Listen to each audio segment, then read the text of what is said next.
जी अस्सलामुअलैकुम, welcome back to my channel. हमारा जो चैनल है बेसिक केमिस्ट्री कॉन्सेप्ट, उसमें हम लोग फर्स्ट ईयर की केमिस्ट्री का चैप्टर नंबर 1 हम लोग यहाँ पे रीड आउट कर रहे थे। कुछ इंपॉर्टेंट एमडी कैट के पॉइंट ऑफ व्यू से हम लोगों ने कुछ न्यूमेरिकल वगैरह किए थे और एमसीक्यूज वगैरह किए थे ताकि आपको आसानी से वो मैं करवा सकूँ। अब जो आज का मैं टॉपिक आप लोगों को कराने लगी हूँ, हम लोग जो करेंगे वो है जी कंबस्शन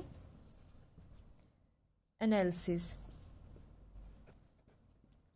ठीक है, हमारा ये टॉपिक है। अब उसकी डिफाइन अगर हम लोग यहाँ पे मैं अगर आपको कैप्चर करके दिखाऊं, मैं ऐसा करती हूँ, मैं बोर्ड पीछे कर लेती हूँ और यहाँ पे मैं अगर इसकी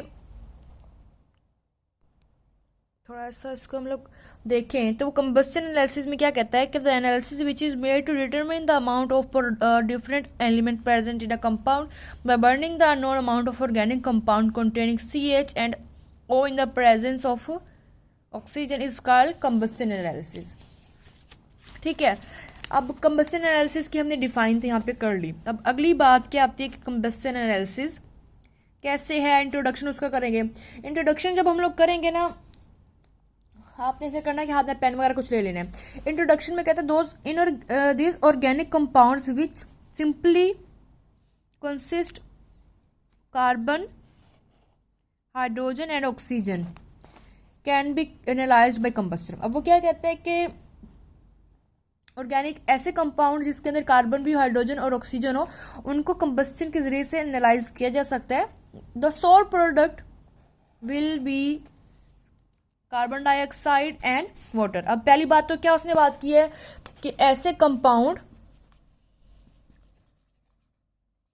जिनमें हाइड्रोजन हो, कार्बन हो और ऑक्सीजन हो। सोल प्रोडक्ट उसने क्या बात की है, कार्बन डाइऑक्साइड प्लस H2O बने। दो चीजें हमें यहाँ से पता लग गई। उन्होंने कहा these two products of combustion are separated collated. Combustion analysis, a wet sample of the organic compound is placed in the combustion tube. This combustion tube is fitted into furnace. Oxygen is supplied to burn the compound. Hydrogen is converted into H2O। अब क्या मतलब, hydrogen का reaction कराते हैं। Hydrogen का reaction कराने के बाद क्योंकि हमारे पास यहाँ पे O2 की एक्सेस है तो ये H2O बन जाता होता है। ठीक है, हाइड्रोजन का रिएक्शन कराया, एक्सेस ऑफ ऑक्सीजन, हमारे पास ऑक्सीजन था पड़ा, H2 हमारे पास बन गया। And carbon is converted into CO2। ठीक है, हमारे पास सोल प्रोडक्ट जो थे उन्होंने मेंशन किए थे। उसके बाद कहता है the gases are absorbed in MgClO4 और होल का उन्होंने 2 लिखा हुआ है and 50% KOH respectively. The difference in the masses of this absorber gives the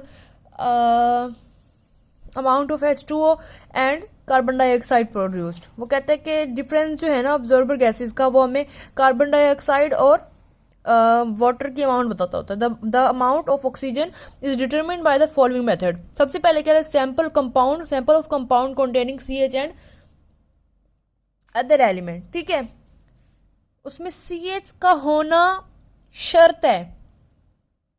ठीक है, शर्त है CH का होना। सेकेंड बात क्या कि MgClO4 होल का 2 लगा के जो है वो ऑब्जॉर्ब करता है वो H2O को। 50% KOH ऑब्जॉर्ब करेगा कार्बन डाइऑक्साइड को and other substances are also absorb. ठीक है, अब वो क्या कहता है कि following formula are used to get the percentage of carbon, hydrogen and oxygen respectively. अब यहां से लेकर यहां तक तो हमें बाद में समझ में आ गई। अब जो उन्होंने सेकेंड बात, ये मैं पॉइंट भी लिख देती हूँ कि जो MgClO2 ClO4 और ये होल का 2 है। ठीक है, वो यूज होता है H2O को ऑब्जॉर्व करने के लिए और 50% हमारा KOH यूज होता है कार्बन डाइऑक्साइड को ऑब्जॉर्व करने के लिए। ठीक है, उसके अलावा अब हम लोग परसेंट की बात करेंगे। परसेंट ऑफ कार्बन में मैस ऑफ कार्बन डाइऑक्साइड देखेंगे, मैस ऑफ ऑर्गेनिक कंपाउंड देखेंगे। अब ऑर्गेनिक कंपाउंड को हम लोग मतलब कार्बन डाइऑक्साइड ही हो गया। ठीक है, 44 है और ऊपर से 12 हमारे पास कार्बन का है। मल्टीप्लाई भी हम लोग 100 से करेंगे, हमारे पास इसका आंसर आ जाएगा 27.7। सेम है हाइड्रोजन के करेंगे, mass of hydrogen mass of organic compound, दोनों को डिवाइड करेंगे, हमारे पास उसका आंसर आ जाएगा the percentage obtained by the method difference. Oxygen का निकालने के लिए 100 से इन दोनों को प्लस करके 100 से माइनस कर देंगे, तो वो आ जाएगा जी 33.93। तो हमारे पास ये इसका आंसर निकल के आ जाएगा। उम्मीद करती हूँ कि आपको जो है कंबस्टन एनालिसिस समझ में आ गया। अगर आपके दिल में कोई भी इसके बारे से क्वेश्चन है तो आप मेरे से ज़रूर पूछिएगा, इंशाल्लाह मैं आपको रिप्लाई ज़रूर करूँगी।